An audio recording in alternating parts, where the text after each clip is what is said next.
অনেকে বলে ধৈর্য ধরতে ধরতে দেখি জুলুমকারী জুলুম বাড়াই দিল, আমি সহ্য করতে করতে করতে আমি শেষ হয়ে গেলাম। ফকির ফকির হতেই আছে, ধনী আরো ধনী হতেই আছে, আমি আর কত ধৈর্য ধরব? এক কথায় মাথায় এবং মনে বসায় নেবেন, আমাদের কাজ হচ্ছে রবকে খুশি করা, আর রবকে খুশি করার হাজার মাধ্যমের একটা মাধ্যম হচ্ছে ধৈর্য ধরা। তা আমি কতক্ষণ ধৈর্য ধরবো? যতক্ষণ আমার রব খুশি না হবে ততক্ষণ ধৈর্য ধরবো। বলেন না সুবহানাল্লাহ। হাদিসে পাকে নবী রাহমাতুল্লিল আলামিন ইরশাদ করছেন, হে আমার উম্মত, কখনো যদি দোয়া কবুল না হয় মন ছোট করিও না। বান্দার দোয়া আল্লাহ কখনো বিফলে যেতে দেয় না। বান্দা দুনিয়াতে যা দোয়া করেছে তা আল্লাহর কাছে জমা থাকে। আল্লাহ যদি দুনিয়াতে সেটা রিটার্ন না করে, কবুল করে, হাসরের ময়দানে ওই করা দোয়ার বিনিময়ে আল্লাহ এমন নিয়ামত দান করবেন, বান্দা সেদিন নিয়ামত পেয়ে অবাক হয়ে যাবেন। সুবহানাল্লাহ। ধৈর্য ধরার নিয়ামত যদি সাধারণ মানুষ বুঝতে পারত, নবীজি বলেন ধৈর্য ধারণকারীকে আল্লাহ এমন নিয়ামত দিবেন, দোয়া কবুল না হওয়ার পরও যারা রবের উপর সন্তুষ্টি ছিল তাদেরকে আল্লাহ এমন দয়া করবেন, হাসরের ময়দানে অন্য মানুষ এই দয়া পেয়ে দেখে আফসোস করবে, ইস, দুনিয়াতে যদি আমার একটা দোয়া কবুল না হতো আজকে আমি 1000 গুণ বেশি এখানে পাইতাম। মুমিন কখনো লসে থাকে? বলেন না, মুমিন কখনো লসে থাকে? এই যে আমাদের গায়ে জ্বর উঠে, যদি গায়ে জ্বর উঠছে হা হুতাশ না করে যদি আমি সবর করতে পারি, গুনাহ মাফ। গায়ে জ্বর হলো গুনাহ মাফ, কাঁটা ফুটলেও গুনাহ মাফ, ব্যথা পাইলেও গুনাহ মাফ, পেট ব্যথা হইলেও গুনাহ মাফ, মাথা ব্যথা হইলেও গুনাহ মাফ। কয় হাজার কোটি টাকা দিলে গুনাহ মাফ হয় কোনো সিস্টেম? কিন্তু আপনার উপর যখনই যা আসে মনে রাখবেন সবকিছুই আল্লাহর পক্ষ থেকে নিয়ামত। আসছে আপনাকে কষ্ট দিতে, আপনি যখন বরণটা নিয়ামত হিসেবে করবেন ওই কষ্টটাই আপনার জন্য নিয়ামত, আনন্দের হয়ে যাবে। আর একটু মহাব্বতের আওয়াজে বলেন সুবহানাল্লাহ। মুমিন বান্দা কখনো লসে থাকে? মুমিন বান্দার হিসাবের মধ্যে কোনো লস? আপনার কষ্টটাও নিয়ামত, যদি সেটাকে বরণ করতে পারেন আল্লাহর রহমত হিসেবে। চোখ বন্ধ করে একটা কথা মাথায় এবং মনে বসাই রাখবেন, আমার আল্লাহ যখন যা করেন বান্দার ভালোর জন্যই করেন।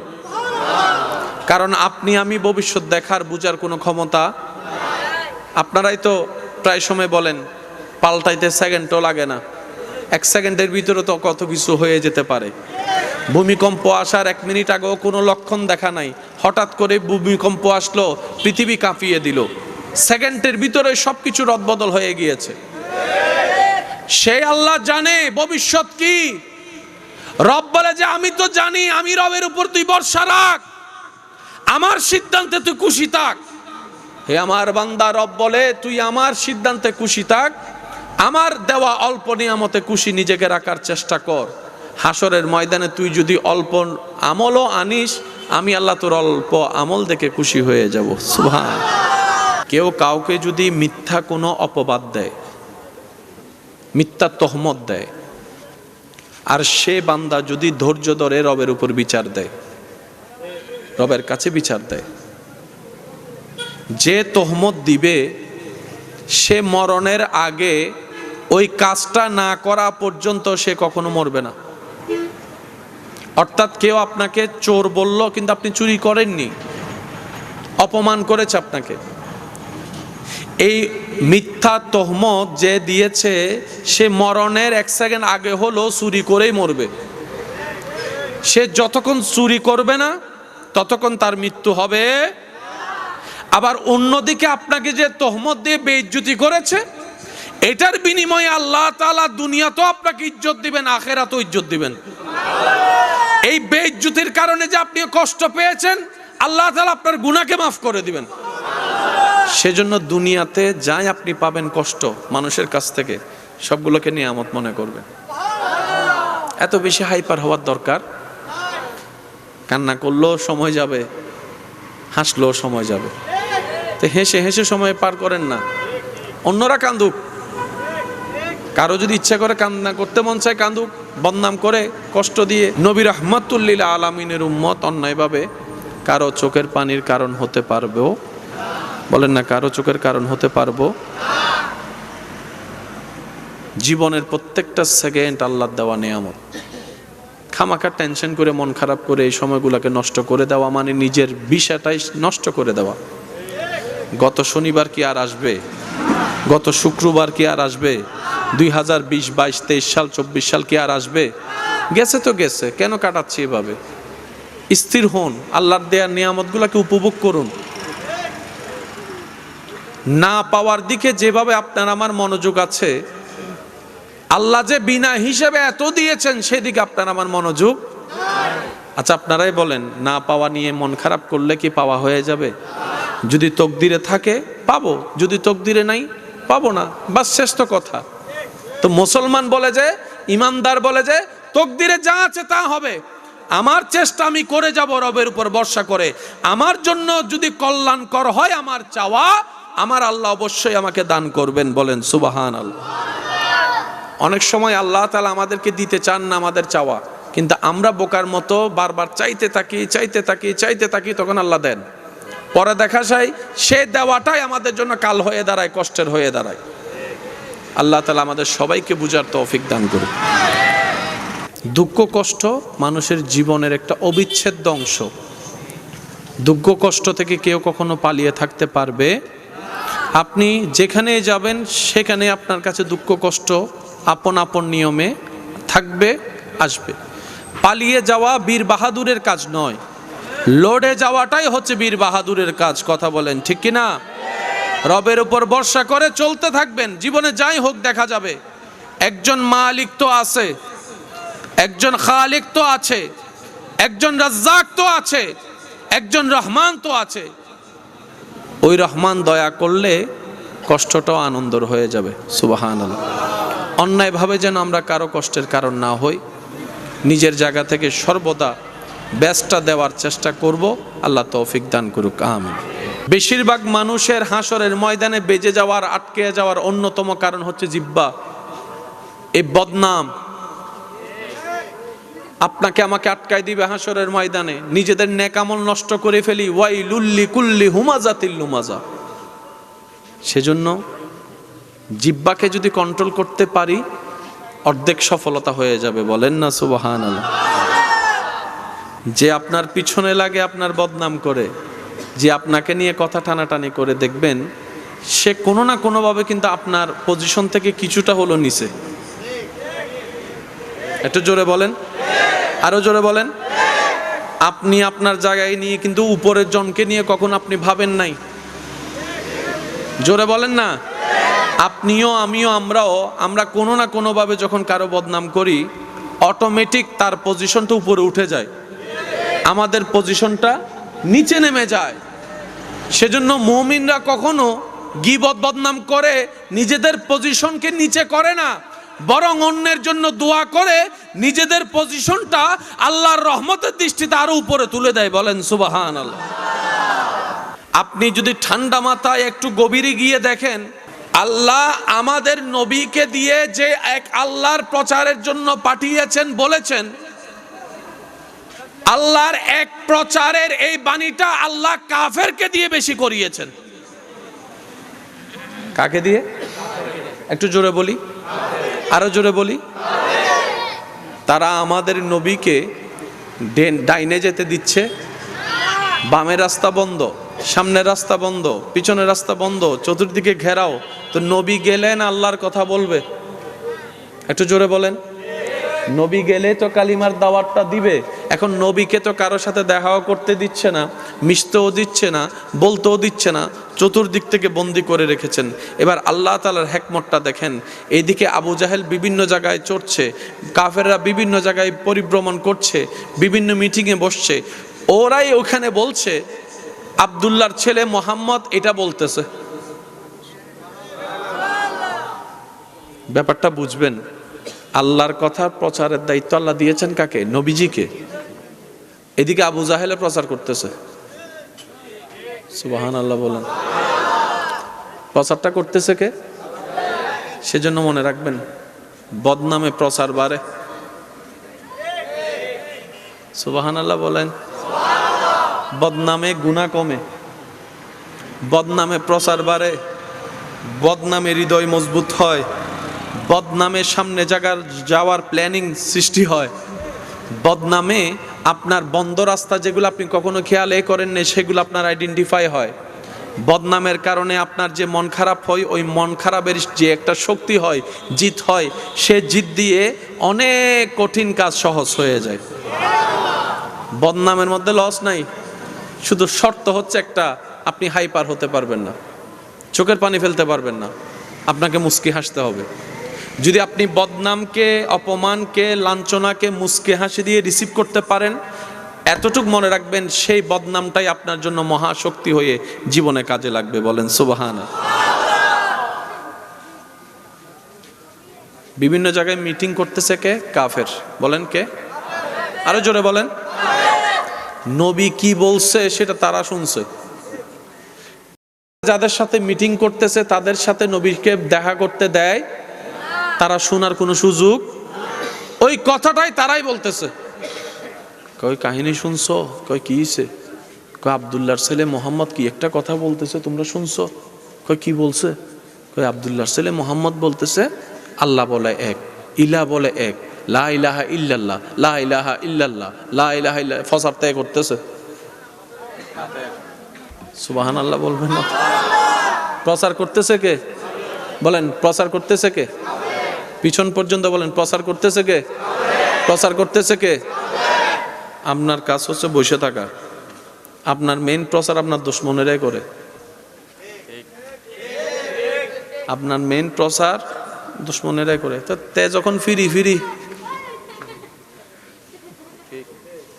ফিরি আপনার নামে বদনাম করতেছে, করতে দেন না। এদিকে আপনার গুনাহটাও হালকা হচ্ছে, তার সওয়াবগুলো আপনার কাছে আসতেছে, আখিরাতের রাস্তাও ক্লিয়ার হচ্ছে, দুনিয়ার জন্য আপনি মজবুত। আল্লাহ আমাদেরকে বুঝার তৌফিক দান করুন। এত আস্তে করে বললেন, আরেকটু জোরে, আরেকটু জোরে, আরেকটু জোরে। আমরা এমন বোকার বোকা, নিজের কামানো নেক আমল ফিরি অন্যকে দিয়ে দিই, আবার অন্যের কাঁধে থাকা গুনাহ নিজের কাঁধে নিয়ে নিই। বেশিরভাগ মানুষের হাসরের ময়দানে বেজে যাওয়ার, আটকে যাওয়ার অন্যতম কারণ হচ্ছে জিহ্বা।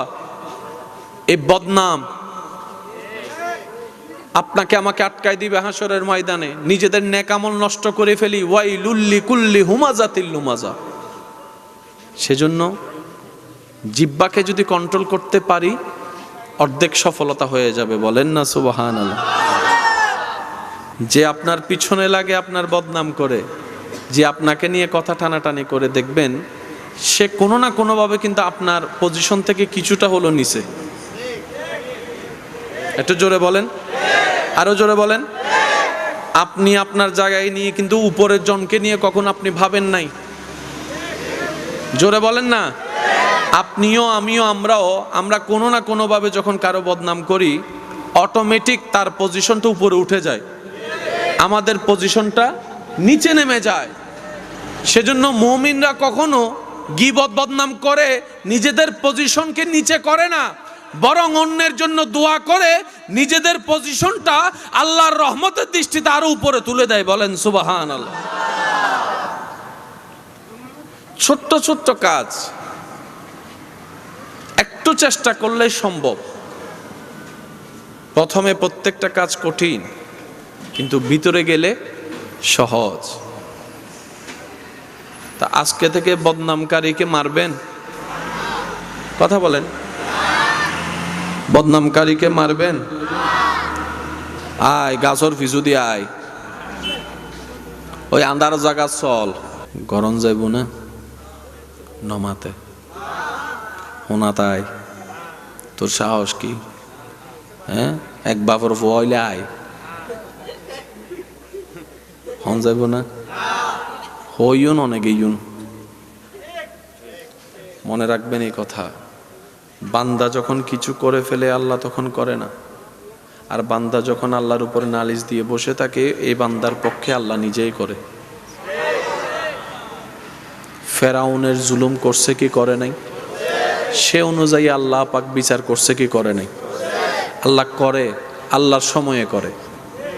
অনেকে বলে ধৈর্য ধরতে ধরতে দেখি জুলুমকারী জুলুম বাড়াই দিল, আমি সহ্য করতে করতে করতে আমি শেষ হয়ে গেলাম। ফকির ফকির হতেই আছে, ধনী আরো ধনী হতেই আছে। আমি আর কত ধৈর্য ধরব? এক কথায় মাথায় এবং মনে বসায় নিবেন, আমাদের কাজ হচ্ছে রবকে খুশি করা। আর রবকে খুশি করার হাজার মাধ্যমের একটা মাধ্যম হচ্ছে ধৈর্য ধরা। তা আমি কতক্ষণ ধৈর্য ধরবো? যতক্ষণ আমার রব খুশি না হবে ততক্ষণ ধৈর্য ধরবো। বলেন না সুবহানাল্লাহ। হাদিসে পাকে নবী রাহমাতুল্লিল আলামিন ইরশাদ করছেন, হে আমার উম্মত, কখনো যদি দোয়া কবুল না হয় মন ছোট করিও না। বান্দার দোয়া আল্লাহ কখনো বিফলে যেতে দেয় না। বান্দা দুনিয়াতে যা দোয়া করেছে তা আল্লাহর কাছে জমা থাকে।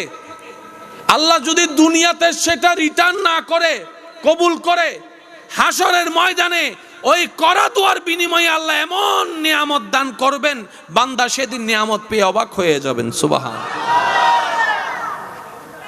ধৈর্য ধরার নিয়ামত যদি সাধারণ মানুষ বুঝতে পারত, নবীজি বলেন ধৈর্য ধারণকারীকে আল্লাহ এমন নিয়ামত দিবেন, দোয়া কবুল না হওয়ার পরও যারা রবের উপর সন্তুষ্টি ছিল তাদেরকে আল্লাহ এমন দয়া করবেন, হাসরের ময়দানে অন্য মানুষ এই দয়া পেয়ে দেখে আফসোস করবে, ইস, দুনিয়াতে যদি আমার একটা দোয়া কবুল না হতো আজকে আমি 1000 গুণ বেশি এখানে পাইতাম।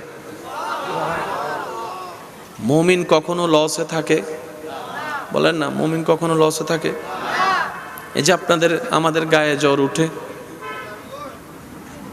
গায়ে জ্বর উঠে না?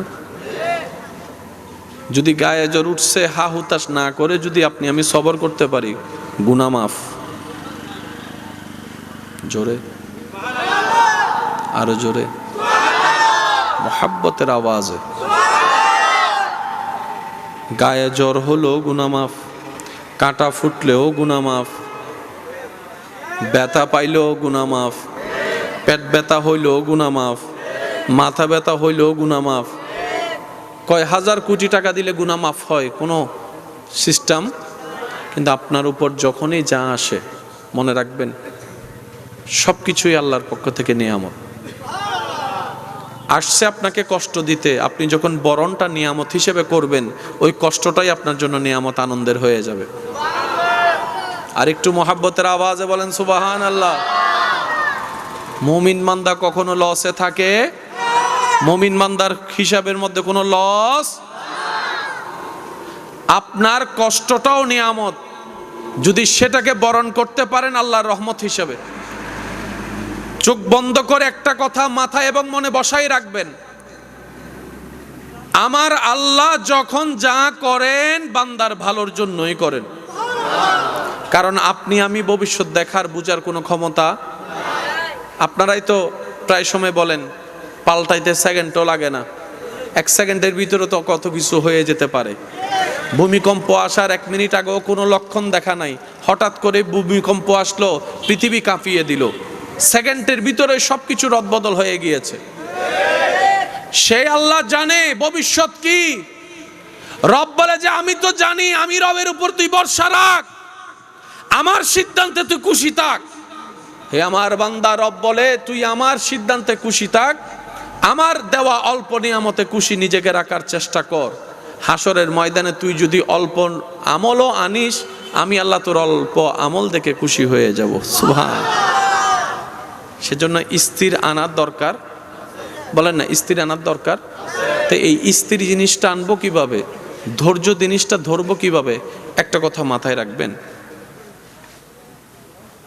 জীবনে যাই কিছু হোক সাথে সাথে মুখ খুলবেন না।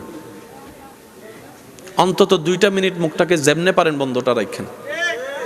2টা মিনিট যদি আপনি মুখ বন্ধ রাখতে পারেন, দেখবেন যে আপনার সেই ধৈর্য ধরাটাও সহজ হয়ে যাবে, স্থির থাকাটাও সহজ হয়ে যাবে। বেশিরভাগ মানুষ যে স্ট্রোক করছে অতি টেনশনের কারণে। আপনি যখন স্থির থেকে আলহামদুলিল্লাহ বলা শুরু করবেন, আপনার টেনশনের লেভেলটা কমে যাবে। বলেন না সুবহানাল্লাহ। সবচাইতে বড় গুনার একটা গুনাহ হচ্ছে গীবত করা, পরনিন্দা করা, জিহ্বা দিয়ে মানুষকে কষ্ট দেওয়া। প্রায় সময় দেখবেন, আমার কথাটা মিললে নিবেন, না মিললে নেওয়ার দরকার নেই, আপনি মুখে যখন যা বলেন সেটা মুখে বলার আগে মনের ভিতর কেমন জানি কথাটা আসে। একটা আওয়াজ দেন। মুখে আসে পরে মনে আসে। ওই মনে যখন আসে তখন যদি আপনি জিহ্বাকে কামড়ায় ধরে রাখতে পারেন, একটা মিনিট আপনার এই জবান আস্তে আস্তে গীবত করা বন্ধ করে দিবে, কমাই ফেলবে। হাজার বড় গুনাহ থেকে আপনি বেঁচে যাবেন। আর একটা হাদিস মনে রাখবেন, কেউ কাউকে যদি মিথ্যা কোনো অপবাদ দেয়, মিথ্যা তহমত দেয়, আর সে বান্দা যদি ধৈর্য ধরে রবের উপর বিচার দেয়, রবের কাছে বিচার দেয়, যে তহমত দিবে সে মরণের আগে ওই কাজটা না করা পর্যন্ত সে কখনো মরবে না। অর্থাৎ কেউ আপনাকে চোর বলল কিন্তু আপনি চুরি করেননি, অপমান করেছে আপনাকে, এই মিথ্যা তহমত যে দিয়েছে সে মরণের 1 সেকেন্ড আগে হলো চুরি করেই মরবে। সে যতক্ষণ চুরি করবে না ততক্ষণ তার মৃত্যু হবে। আবার অন্যদিকে আপনাকে যে তহমত দিয়ে বেইজ্জতি করেছে, এটার বিনিময়ে আল্লাহ তাআলা দুনিয়াতেও আপনাকে ইজ্জত দিবেন, আখিরাতেও ইজ্জত দিবেন। এই বেইজ্জতির কারণে যে আপনি কষ্ট পেয়েছেন, আল্লাহ তাআলা আপনার গুনাহকে মাফ করে দিবেন। সেজন্য দুনিয়াতে যাই আপনি পাবেন কষ্ট মানুষের কাছ থেকে, সবগুলোকে নিয়ামত মনে করবেন। এত বেশি হাইপার হওয়ার দরকার? কান্না করলেও সময় যাবে, হাসলেও সময় যাবে, তো হেসে হেসে সময় পার করেন না। অন্যরা কান্দুক, কারো যদি ইচ্ছা করে কান্না করতে মন চায় কান্দুক, বদনাম করে কষ্ট দিয়ে। নবী রাহমাতুল লিল আলামিনের উম্মত অন্যায়ভাবে কারো চোখের পানির কারণ হতে পারবেও? বলেন না, কারো চোখের কারণ হতে পারবো? জীবনের প্রত্যেকটা সেকেন্ড আল্লাহর দেওয়া নিয়ামত।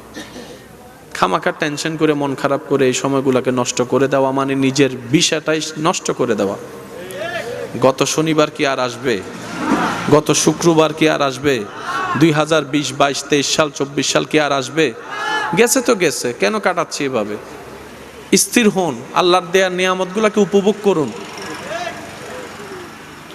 না পাওয়ার দিকে যেভাবে আপনার আমার মনোযোগ আছে, আল্লাহ যে বিনা হিসেবে এত দিয়েছেন সেদিকে আপনার আমার মনোযোগ। আচ্ছা আপনারাই বলেন, না পাওয়া নিয়ে মন খারাপ করলে কি পাওয়া হয়ে যাবে? যদি তকদিরে থাকে পাবো, যদি তকদিরে নাই পাবো না, বাস শেষ তো কথা। তো মুসলমান বলে যে, ইমানদার বলে যে, তকদিরে যা আছে তা হবে, আমার চেষ্টা আমি করে যাব রবের উপর ভরসা করে। আমার জন্য যদি কল্যাণকর হয় আমার চাওয়া, আমার আল্লাহ অবশ্যই আমাকে দান করবেন। বলেন সুবহানাল্লাহ। অনেক সময় আল্লাহ তাআলা আমাদেরকে দিতে চান না আমাদের চাওয়া, কিন্তু আমরা বোকার মতো বারবার চাইতে থাকি, তখন আল্লাহ দেন। পরে দেখা যায় সে দেওয়াটাই আমাদের জন্য কাল হয়ে দাঁড়ায়, কষ্টের হয়ে দাঁড়ায়। আল্লাহ তাআলা আমাদের সবাইকে বুঝার তৌফিক দান করুন, নেক আমলের জিন্দেগি করার তৌফিক দান করুন, বড়দেরকে সম্মান, ছোটদেরকে স্নেহ করার তৌফিক দান করুন। লা ইন শাকারতুম লা আযীদান্নাকুম, আয়াতের উপর আমল করে জীবন সাজানোর তৌফিক দান করুন। মাহফিল হয়েছে, হচ্ছে, হবে, প্রত্যেকটা মাহফিলকে আল্লাহ কবুল আর মঞ্জুর করুন। এই আল আনফাল কমিটির যারা সদস্যরা আছেন, আপনাদের ভাই, আপনাদের এলাকারই সন্তান, তারা যে খেদমত করেছেন, আল্লাহ এই খেদমতকে কবুল করুক। সহযোগিতা যারা করেছেন, আল্লাহ তাদের সহযোগিতাকে কবুল করুক। এখন ইংরেজি কোন মাস চলতেছে? ডিসেম্বর। আগামী মাস জানুয়ারিতে দরবারে বাড়িয়াত কিছু একখান আছে বাংলার, হন্টন ফরিব না, দন ফরিব না। আর বেগুনুর এলাকাবাসী হিসেবে দায়িত্ব কর্তব্য আছে না নাই?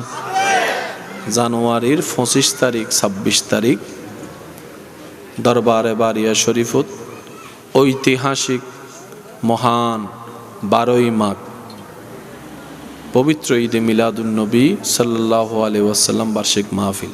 আলহামদুলিল্লাহ, দরবারে বাড়িয়া শরীফুর সাজ্জাদা নশীন পীর সাহেব হুজুর কেবলা মুজাহিদে মিল্লত মুফতিয়ে আহলে সুন্নত হুজুর আল্লামা মাওলানা মুফতি সৈয়দ শামসুদ্দোহা বারি হুজুরুর ফকতুন ওনারা বেগুনুরে দত জানুয়ারির 25 এবং আরেকখান আস্তে করে হন না, জানুয়ারির 25 এবং তো 25 তারিখ হল দি সিডাঙ্গর বাইরের মেহমান হত তারিখ, আর 26 তারিখ হল দি বাইরের উদ্দ সিডেঙ্গে মিক্স।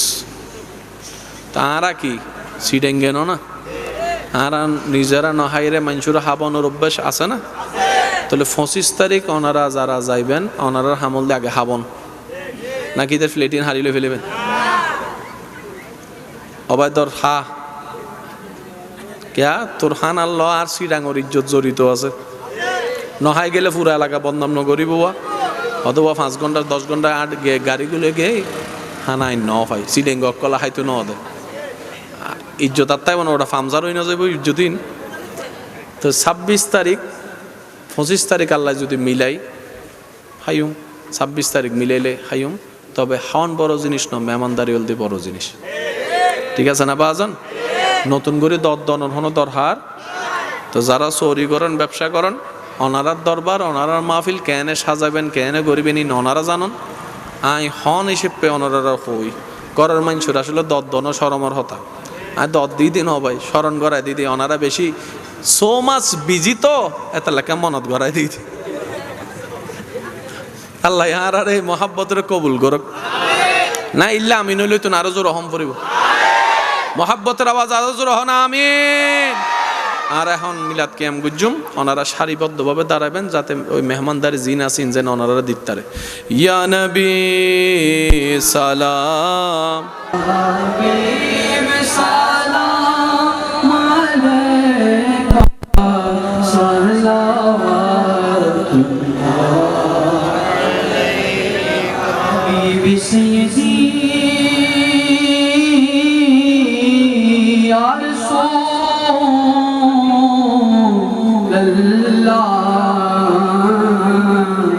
بجمالك يا حبيب الله مولوني خالي آشیو نورانی چہرہ دیکھایو چوروں نے تولے راکھیو کلمائے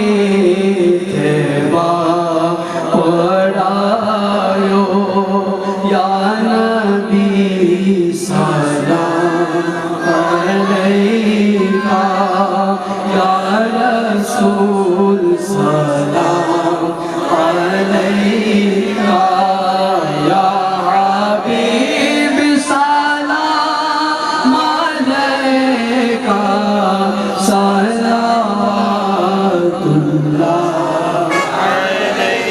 بید صلی علی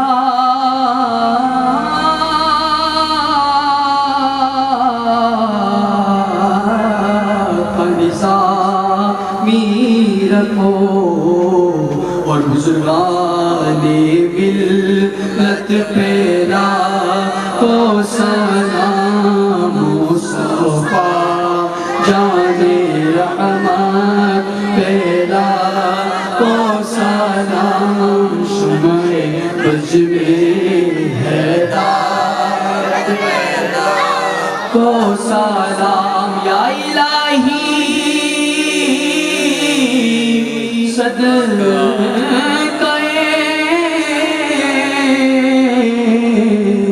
بلاد پاک رسول یہ سلامی آج زانا ہو قبول مدینے کے چار ہزاروں سلام مدینے کے چار لاکھوں سلام مدینے کے چار کروڑوں سلام مدینے کے چار بے خود سلام بدلولا بکمالہ کشفت حجاب جمالہ حسنت جمیع خصالہ صلو علیہ وآلہ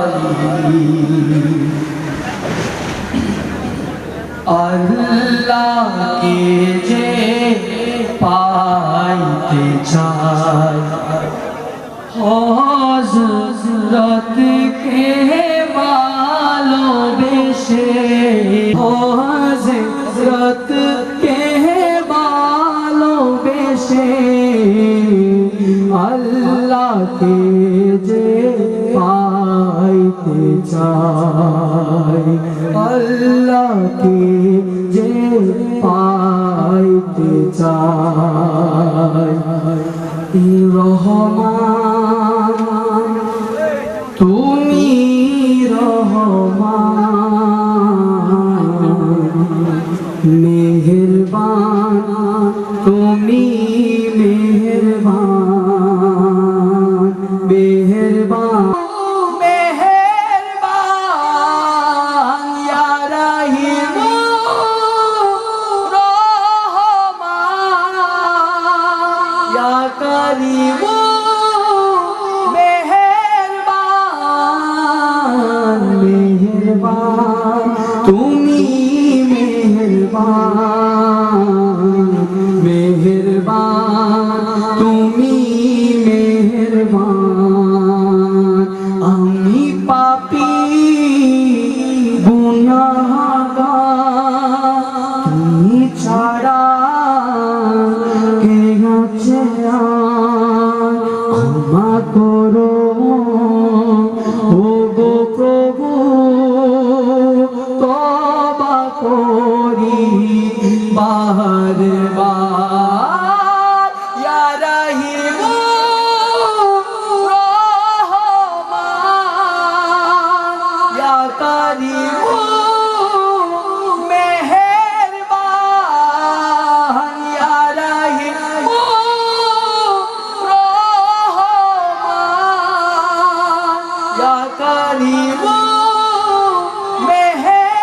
মেহেরবান মেহেরবান তুমি মেহেরবান মেহেরবান তুমি মেহেরবান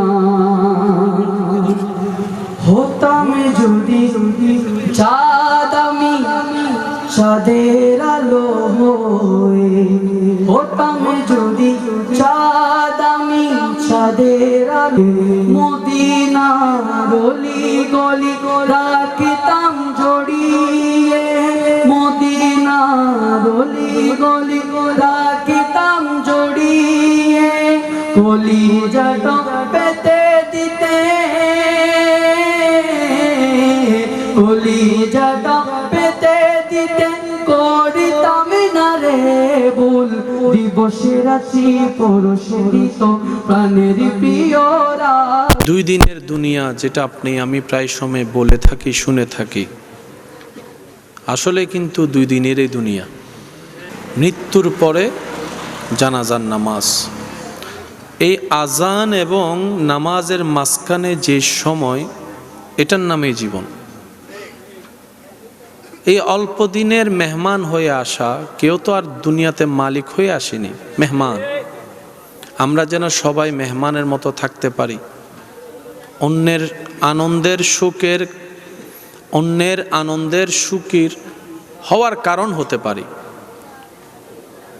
আবদার করে বলি জীবন যতদিন থাকবে দুঃখ কষ্ট মানুষের জীবনের একটা অবিচ্ছেদ্য অংশ দুঃখ কষ্ট থেকে কেউ কখনো পালিয়ে থাকতে পারবে আপনি যেখানে যাবেন সেখানে আপনার কাছে দুঃখ কষ্ট আপন আপন নিয়মে থাকবে আসবে পালিয়ে যাওয়া বীর বাহাদুরের কাজ নয় লড়ে যাওয়াটাই হচ্ছে বীর বাহাদুরের কাজ কথা বলেন ঠিক কি না রবের উপর ভরসা করে চলতে থাকবেন জীবনে যাই হোক দেখা যাবে একজন মালিক তো আছে একজন খালিক তো আছে একজন রাজ্জাক তো আছে একজন রহমান তো আছে ওই রহমান দয়া করলে কষ্টটাও আনন্দর হয়ে যাবে সুবহানাল্লাহ অন্যায়ভাবে যেন আমরা কারো কষ্টের কারণ না হই নিজের জায়গা থেকে সর্বদা বেস্টটা দেওয়ার চেষ্টা করব আল্লাহ তৌফিক দান করুক আমিন আল্লাহুম্মা আমিন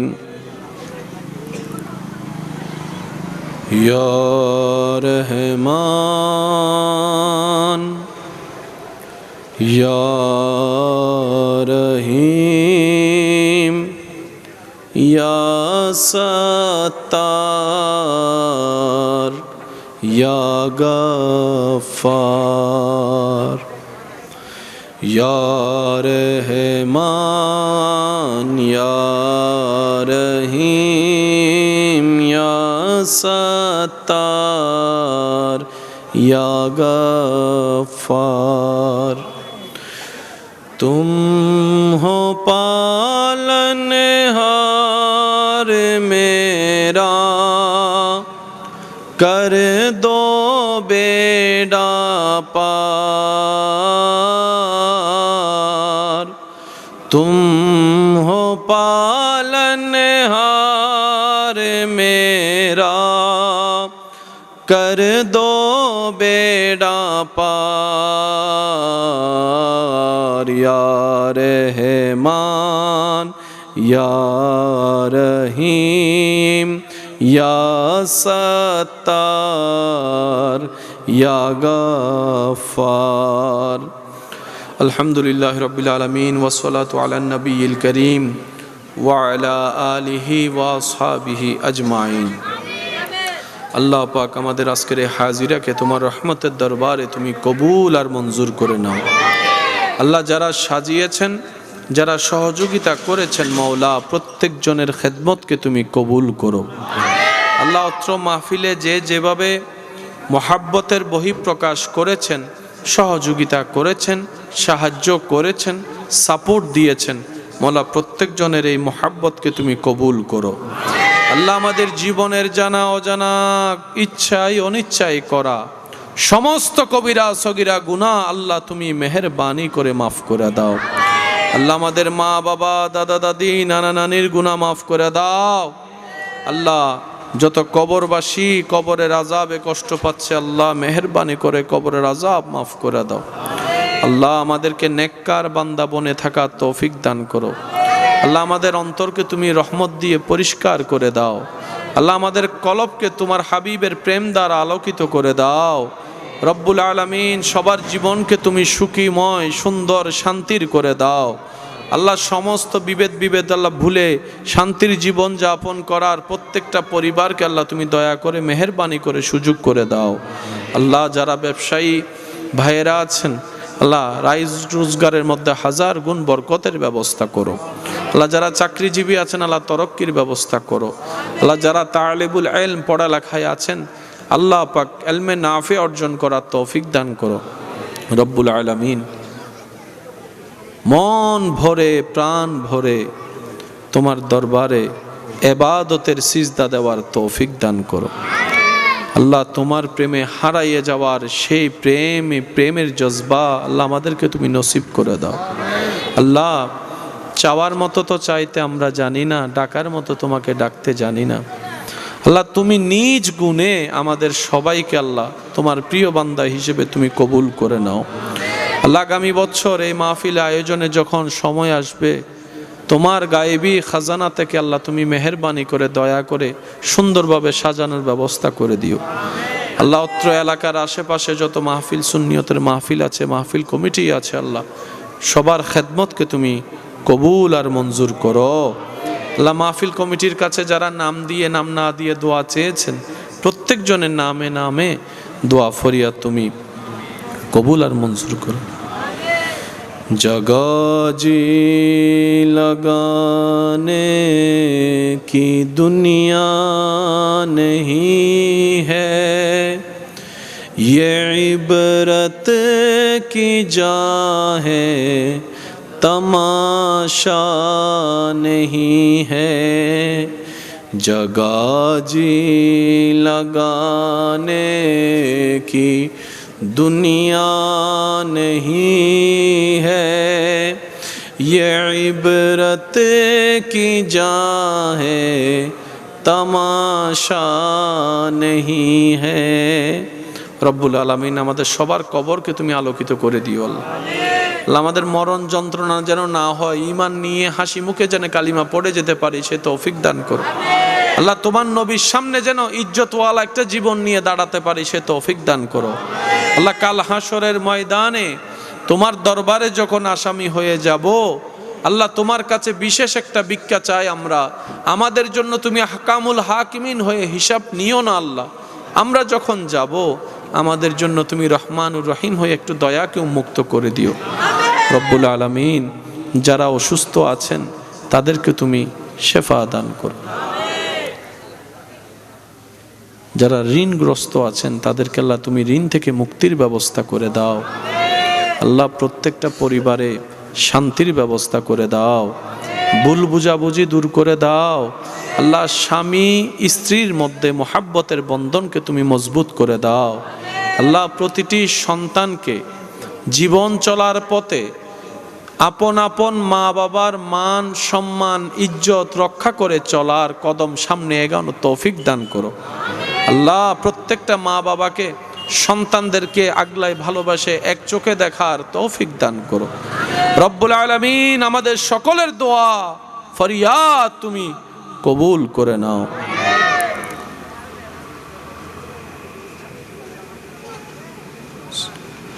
مولانا محمد وعلى آله وأصحابه أجمعين.